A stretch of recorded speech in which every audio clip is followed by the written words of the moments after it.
the President, Muhammadu Buhari, GCFR, Your Excellency, the First Lady of the Federal Republic of Nigeria, Hajiya Aishatu Buhari, Your Excellency,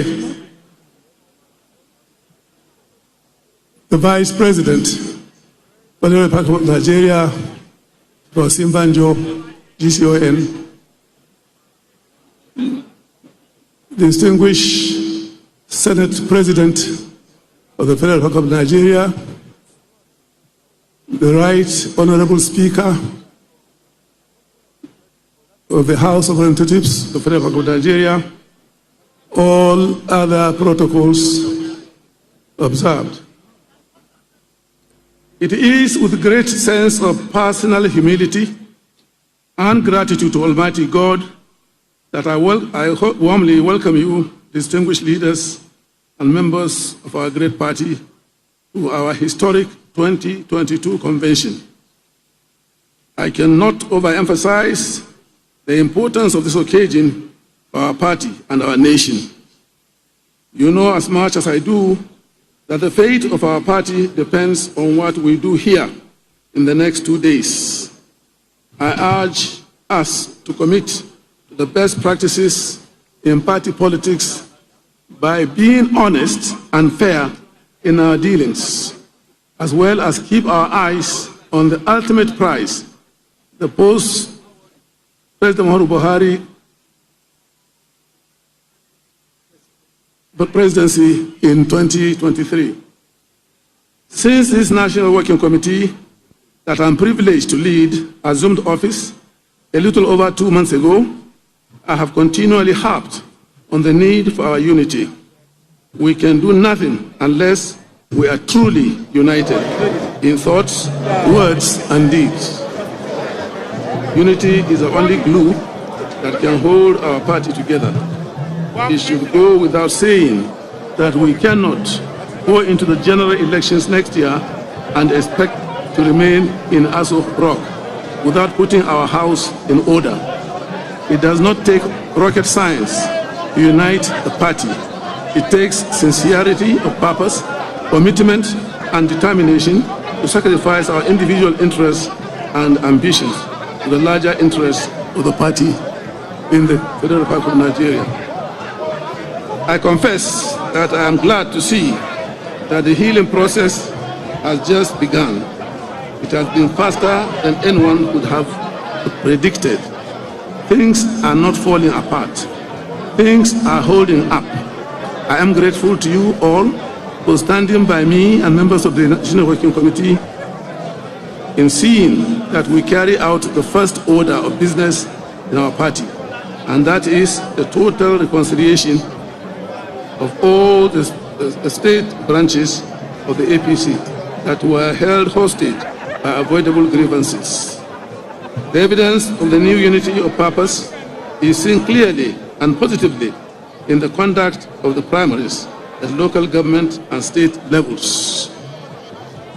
We have thought the conduct of primaries elected candidates for the state houses of assembly, the House of Reps, the Senate, and the state governorship elections for the 2023 general elections. The elections were predominantly peaceful, free and fair to all who participated in them. The results have been accepted by the winners and the losers alike. But I must admit, in all honesty, there are some gray areas which are being addressed, as has been the case in our practice of democracy during elections. I must also confess that efforts are required to work towards perfecting the electoral processes in our great country. This feat would not have been attained without the cooperation of everyone concerned. It is a clear indication that our party has emerged stronger from the grievances. We are united and are speaking with one voice once more.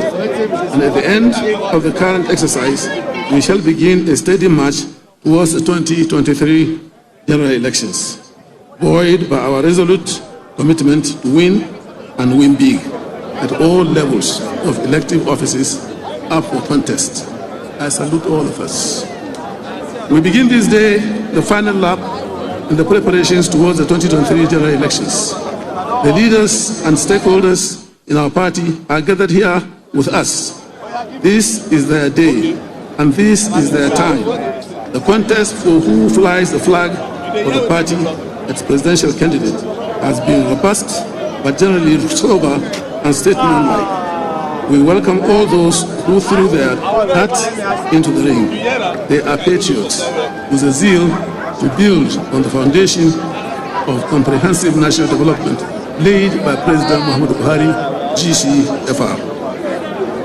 The contest for president in all the political parties has heated the polity. It is particularly so with our party, which parades the largest number of aspirants.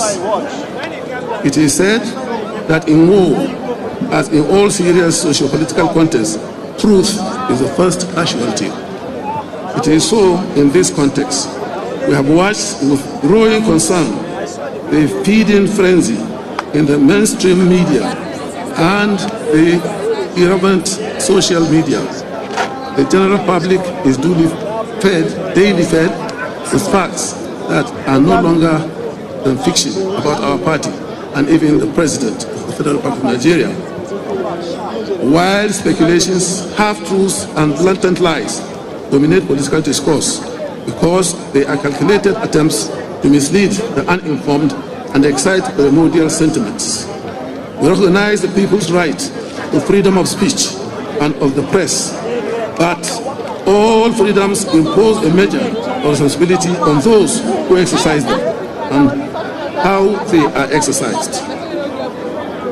A reckless exercise of that freedom from the high and the low impinges on the rights and responsibilities of all citizens. The struggle for the attainment of political power is a personal and legitimate aspiration, but it must not be the reason to divide our party or tear us apart. The inherent beauty in democracy is that all those who seek the mandate of the people must submit themselves to the judgment of the people in the electoral process. If we were to go by individual self-assessment as a yardstick for best persons for the job, we would not have democracy. We would have instead a government of the self-indulgent by the self-indulgent. It would be a strange form of government unknown to the rest of the world. We should have no desire to give birth to such a strange form of government in our country. In my address to the extraordinary meeting of the National Executive Committee on the 20th of April this year, I drew attention to the need for our party to be disciplined. It bears repeating that a political party such as APC, the ruling party, at the heart of our national development, must be exemplary in discipline and fidelity to its own core values. Watching our dirty leanings in the public is not a mark of courage. It is a mark of irresponsibility. In discipline and the indisciplination to obey extant rules and regulations and play by them, we have nothing to gain from portraying our party in bad light. We have everything to lose by undermining the integrity of our great party. I found necessary to make these observations in order to prepare our minds for the conduct of the primaries. It is no easy task, but a task that must be done and done successfully to the satisfaction of all concerned. The successful conduct of the convention will be a feather in the caps of all the leaders and the members of our great party. It will be an achievement shared by all of us and members of one family. This convention is authorized both by party constitution and the extant laws of our great country, conduct our national elections to elect its flag bearer in next year's general election. Many have been called to this forum, but only one man or woman will get the party's endorsement. As they say, many are called, but in this case, only one will be chosen. This will be democracy in action, in the true sense of the phrase. Electoral decisions have inherited disappointments such that the man or woman considered to be the best does not get the prize. Some of us have been through those crucibles before. It is not strange to us anymore. It is the peculiar way of democracy. I am the first to confess that the choice of a flag bearer is not an easy decision the convention has been called to make, but it is a decision it must nevertheless make. Choosing one out of this glittering army of competent men and women is not just a task, it is a burden. The choice we make has ramifications for our party and our country. We cannot afford to make our choice out of sentiment or other primordial considerations. That will only impose on us a wrong choice we might live to regret. In the course of this decision-making process, we may be called upon to make compromises to achieve our core objectives as a party. Democracy, by its nature, permits of such compromises in the spirit of give and take. Indeed, no human society can survive without compromises. Let us not be afraid of making them with clear conscience and a sense of responsibility if need be. Permit me to appreciate our leader, our President Buhari GCFR, for sparing time to interact with primary stakeholders of our party, with our executive governors and flag bearers of our party in our federating geopolitical and administrative entities. Our aspirants, all of them, that were cleared by the screening committee, and of course, the elders, statesmen and women in our party, full and imbibing in them the spirit of family unity in preparation for this transition convention. The choice we make at this convention must fully reflect our collective commitment to a greater Nigeria.